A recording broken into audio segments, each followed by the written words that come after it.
Hey, welcome to Story Lab. This week, we're talking about joy. And what to do when you run out of figs. Huh? Let's go!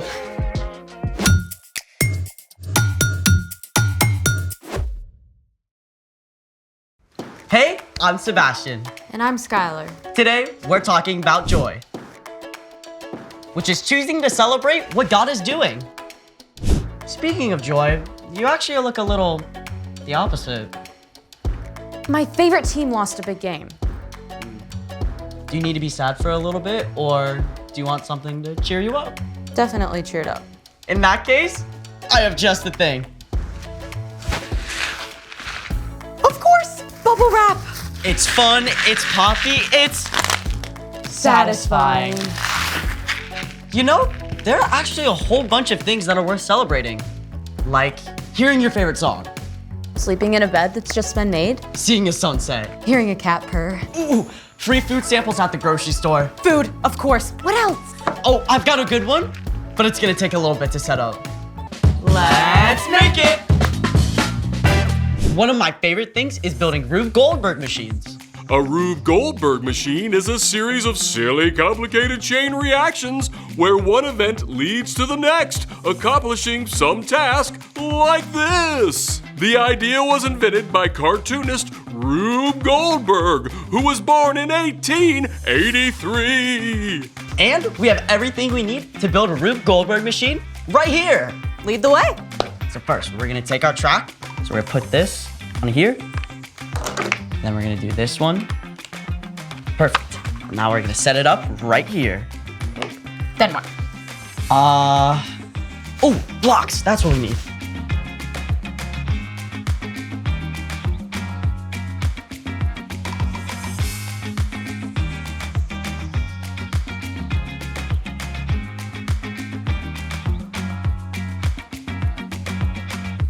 Okay, Sebastian, take us through your creation.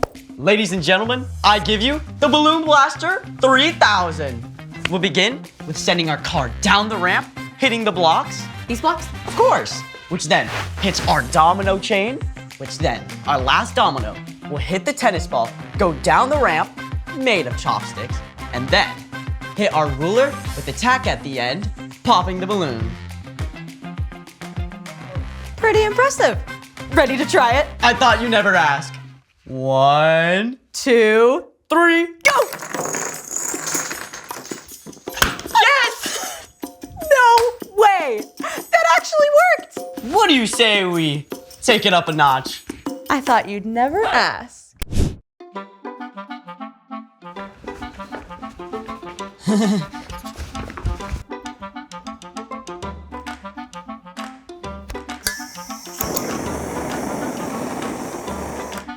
Here, monkey, here, monkey, here, monkey, here, monkey.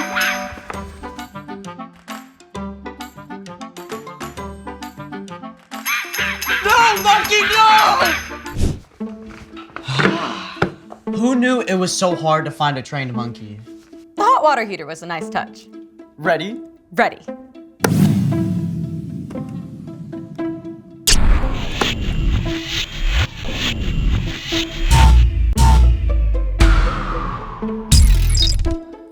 Well, rats. That did not go to plan. Speaking of which, it's time for... The story before the story. Today, we're in Habakkuk. Yes, you heard that right, Habakkuk. It's a small book near the very end of the Old Testament. Habakkuk was one of Israel's prophets, people who listened to God and wrote down God's words for others. The prophets lived and worked throughout the history of God's people. In fact, the Old Testament contains 17 books recorded by prophets.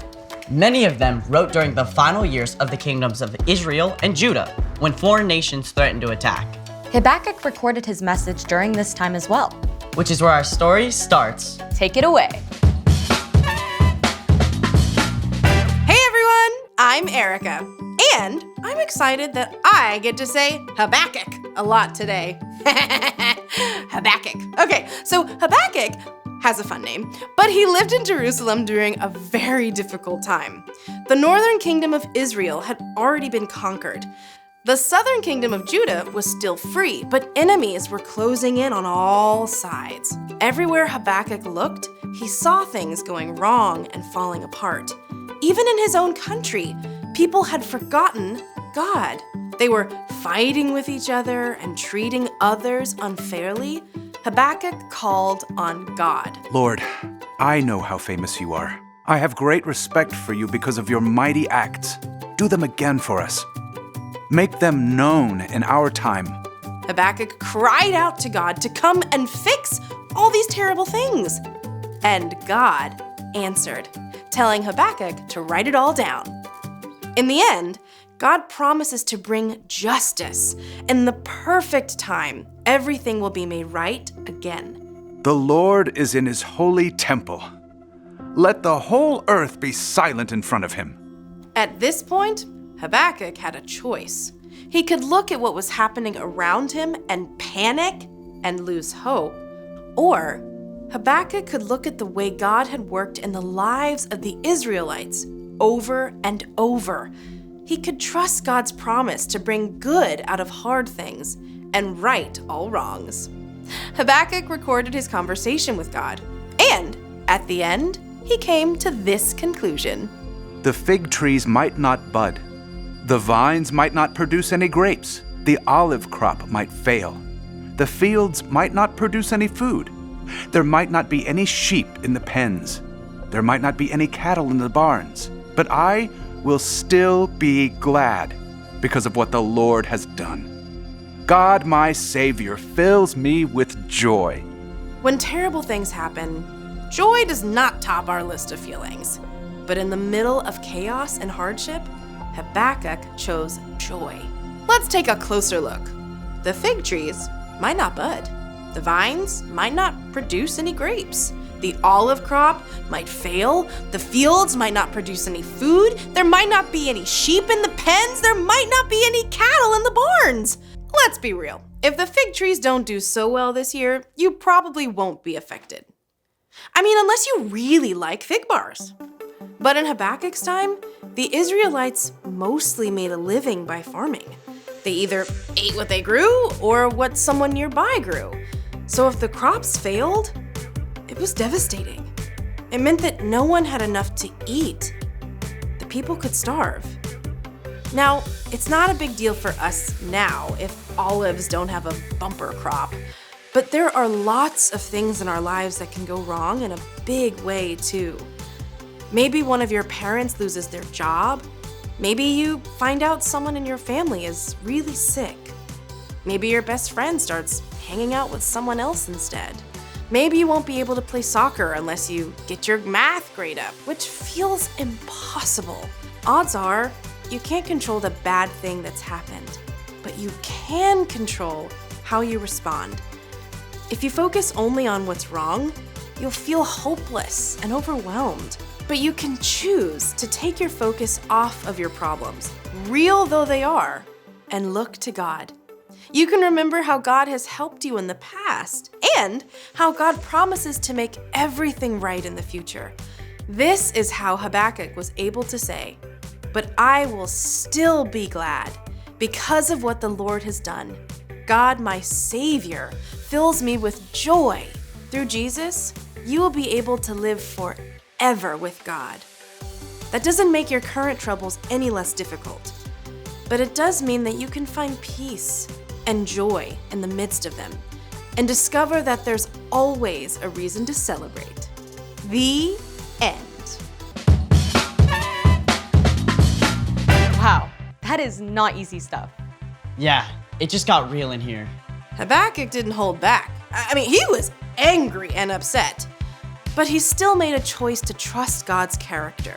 So, What's our part in the story? Well, our job is super simple, but not super easy.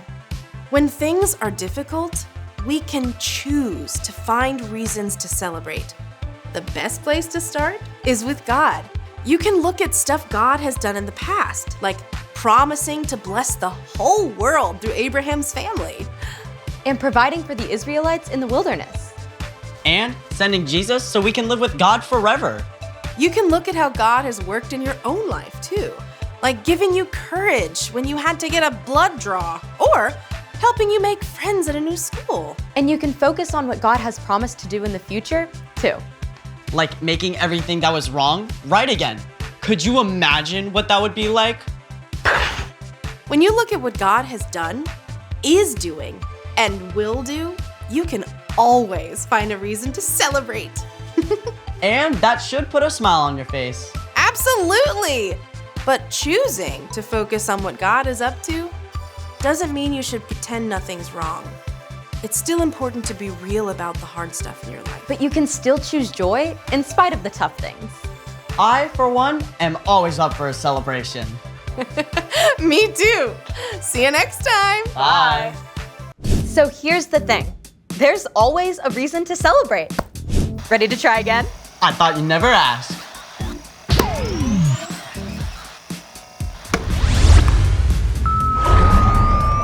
It's working. Yes.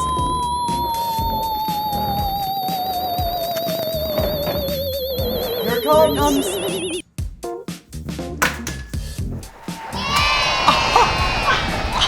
It worked! Thanks for joining us in the Story Lab. See you next time.